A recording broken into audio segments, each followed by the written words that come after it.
yeah, there are a lot of things that I'm doing differently now as a student, and it pays off. Just to let you know that if you value something and you put your effort into it, it does pay off. And I used to be a really bad student. What I mean by that is that it was hard for me to do my assignments on time. I had a huge problem with procrastination, which meant that I often lost points for giving my work late. But I had problems with procrastination generally because it wasn't only about giving my work late, but it was also about coming late to class because I was procrastinating getting ready, or I wasn't even sure if I was going to go to class, for example. I was such a bad student that I didn't always go to my exams. That was a really bad habit of mine, and that's part of the reason that I failed a couple of my classes, because I didn't write the final exam. And it's hard to explain to people that don't deal with a lot of anxiety that you were so stressed that you didn't go to the exam, but it's the anxiety and the perfectionism where I used to think to myself, if I didn't study enough or if I didn't feel like I understood the topic enough, then I wouldn't do well anyway, and so there's no point. It took me a really long time to graduate with my first bachelor's degree. You know, nothing happens in isolation. So my anxiety and my perfectionism didn't stem only from school, or it wasn't one factor, but I was dealing with a lot of physical health issues at that time in my 20s. So it was a combination of, the physical and the mental and the school stress and all that stuff. Yeah, but I was not a good student, and I was on conditional standing at some point. I had to take a special class for students who were on conditional standing, and they were supposed to teach us effective study skills. I can tell you that I have absolutely no clue what they taught in that class, but I met 2 or 3 other people in that class that were also addicted to video games, as I was at the time. So I basically spent way too much time playing League of Legends at that time. That's partly another reason that I was such a bad student, because I wasn't studying. I was playing video games all day and all night. But yeah, when I went to this effective skills studying, or whatever the class was called, I met other students who were addicted to the video game, and we would, after class, go and play League at a cafe. It was an internet cafe. I don't know if that's still a thing today, but yeah. It's funny looking back at that now, because I honestly couldn't tell you one single thing I learned in that class, but it was really fun. It was fun to meet other students who really had, their own things going on and wanted to escape into video games, and that's where I was at that time. Thankfully, I did get out of conditional standing. I graduated with a decent GPA that I'm proud of, coming from the bad student to graduating with a decent GPA. I had a 3.2, but the thing is that my transcript was not competitive at all, because it's not just about your GPA, it's also about the classes that you took, the classes that you failed, the classes that you discontinued. And I had so many discontinued classes. Discontinued classes as in I took the class and then I dropped it after the time that you can get your money back. So instead of getting your money back, you pay for the class, but you just don't continue writing your exams, and that grade is not factored into your GPA, but it's still on the transcript, right? So other schools can see that, oh, you're a student who failed a few classes, you were on conditional standing, and you have all of these dropped classes that you didn't finish. Obviously, no grad school would have been interested in me as a candidate.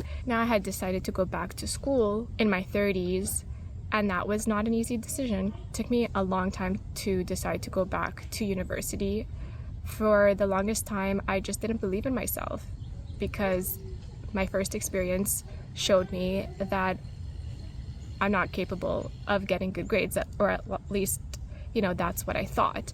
I thought that I wouldn't be smart enough to get good grades, because at that time I had a fixed mindset, not a growth mindset. So fixed mindset means that I thought that our intelligence is fixed, and if I didn't get good grades, it's because I'm not smart enough and I'm not able to get good grades, as opposed to a growth mindset, which is the belief that our intelligence is flexible.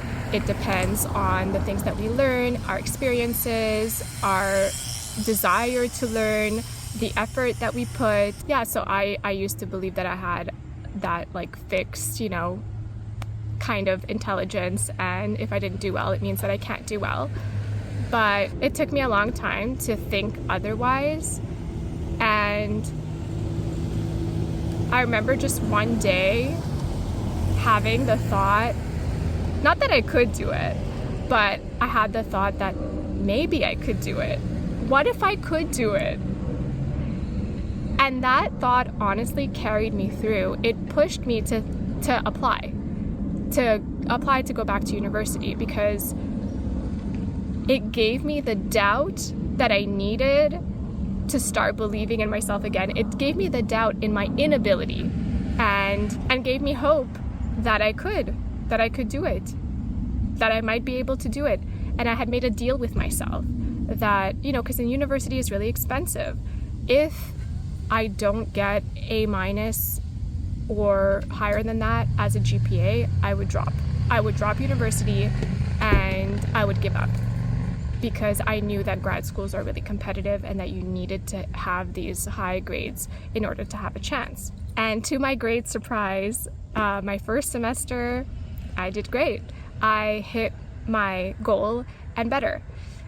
And I remember the first semester I only took 2 classes, because again, I was like, oh, well, I can't take more than 2 classes because I haven't been in school for such a long time, and I don't know if I'm even going to be able to get good grades in those 2 classes, and I don't want to pay the money, and if I don't do well. And then, okay, the 2 classes went well, and then I was like, okay, well, I don't know if I could take 4 classes because that's a lot of work, and I'm not sure if it's going to work out. And then I had that same thing where I had the same question for myself, because I knew that it worked last time, that I was like, hey, well, what if I could? What if I could take 4 classes and do well? And then I did. I took my 4 classes and surprised myself. It was very stressful, and it was a lot on my plate, and I do volunteer, and I was still like volunteering sometimes at that time, and I'm neurodivergent, I have physical health issues, disabilities.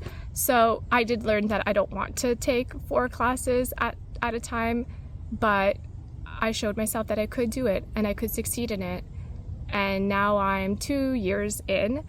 I still have about a little bit more than a year to go, and things are going well.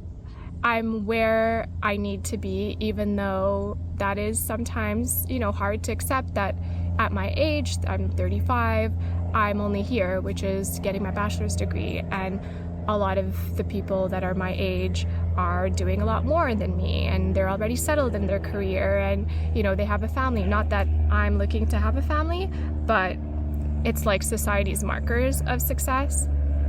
But I have to pat myself on the back sometimes and just say, like, it doesn't matter that you're not hitting society's benchmarks of success, because you're being successful in the best way that you can, and you're doing a lot better today than you were a year ago or 2 years ago or 10 years ago. And everyone has their own path, and everyone has their own journey, and everyone has their own challenges. Not everyone has to deal with all the things that I've had to deal with in my life. And like, I've had to deal with a lot.